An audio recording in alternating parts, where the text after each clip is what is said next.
পরকীয়ার ভয়াবহতা সমাজে চলছে, সয়লাব চলছে, নীরব এক মহা বিপদ আমাদের সমাজে চলছে পরকীয়া।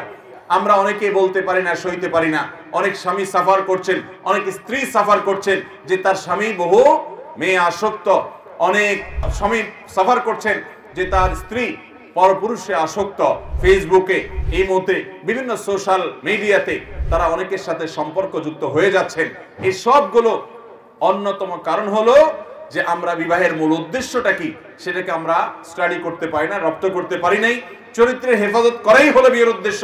সেখানে বিবাহের পরও যদি কেউ চরিত্র নষ্ট করে, এই জন্যই ইসলামী শরিয়ার দণ্ডবিধিতে সবচেয়ে জটিল, সবচেয়ে কঠিন, সবচেয়ে মর্মান্তিক শাস্তির ব্যবস্থা করা হয়েছে এই বিবাহিত মানুষ যদি জিনা লিপ্ত হয়। যারা পরকীয়া লিপ্ত হন তারা যদি জানতেন যে আল্লাহর জমিনে এই অপরাধের ভয়াবহতা কত বেশি, তাহলে তারা কোনো দিন এ পথে যেতেন না।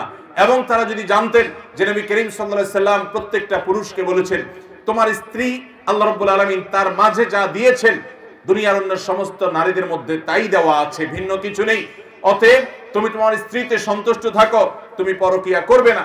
ঘরে ঘরে আজ পরকীয়ার এই বিষবাষ্প, আজ এই ভয়াবহতা, এটা আমাদের মধ্যে ছেয়ে গেছে।